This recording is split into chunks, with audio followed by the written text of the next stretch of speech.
Hello, good morning po sa ating lahat. Ngayon ay dito po tayo sa LTV Terminal. Ganito po ang kalagyan ng tao ngayon. Sakay sana kami papuntang Nasugbu. Kaya lang po ay kinakapos ang bus. Ayan o. Dahil ganito po kadami ng tao. Ayan o.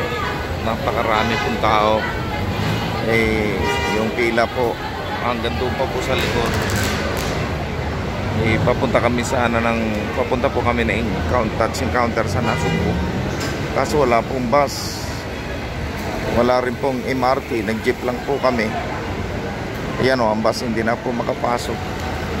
Dahil pagpasok pa lang nila, puno na. Dahil sa sangkatutak po yung mga tao. Ayan o. So, hindi po malaman ang pilang ito sa dami ng mga tao kung saan saan. Ayan o, napakarami talagang pasahero. Ngayon naka-wheelchair pa.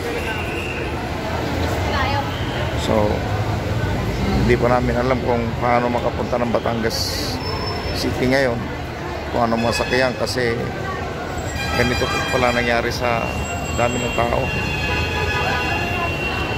Sobrang daming tao ngayon, kaya punong-puno. Wala pong basta makapasok dito, halos puno po. Kaya hindi po magkamaya ang tao, napakaraming tao, sobrang dami. Yan po mga kapatid, mga kababayan.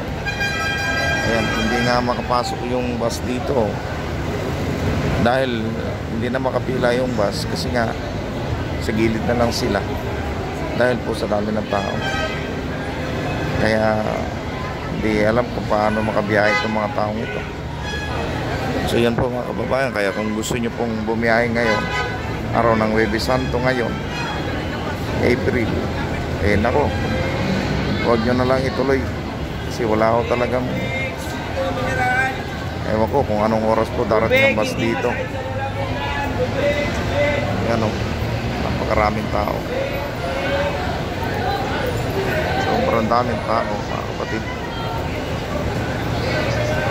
Ayan, kaya yan po, maraming salamat po sa inyong panonood. Pakipasa po sa video ito para makita din po natin mga kababayan na pagpanahon pala ng Huwebes Santo at saka Biyernes Santo, napakahirap po magbiyahe. Dapat po Lunes pa lang, Martes Santo, biyahe na, para pagdating po ng Huwebes Santo, naku, napakahirap na po pala magbiyahe. Kaya siguro babalik na lang po kami ng Bulacan, kasi nga wala pong sakyan, tsaka sarado din po ang LRT. Yan o, yan po ang LRT, wala, hindi sila nagbukas, kaya hindi kami nakasakay ng LRT ngayon.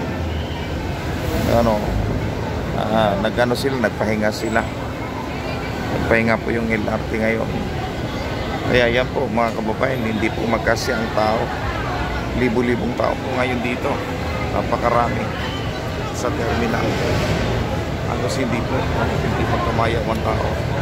Wala na nga po makaparking na bus dahil po sa dami ng tao. Ganyan po mga kababayan, kadami ng tao dito ngayon. Kaya sa mga gustong magbiyahe Batangas, kung saan man nyo gusto, napakahirap po, wala po talaga masakyan.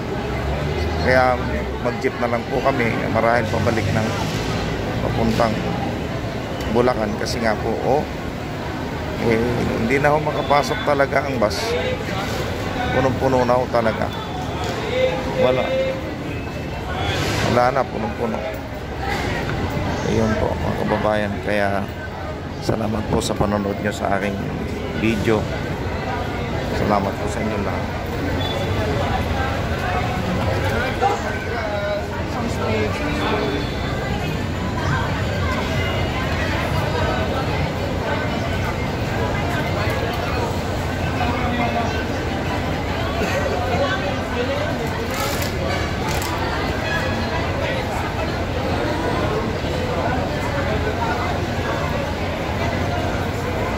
Thank you po sa inyong panonood. Salamat sa pag-share.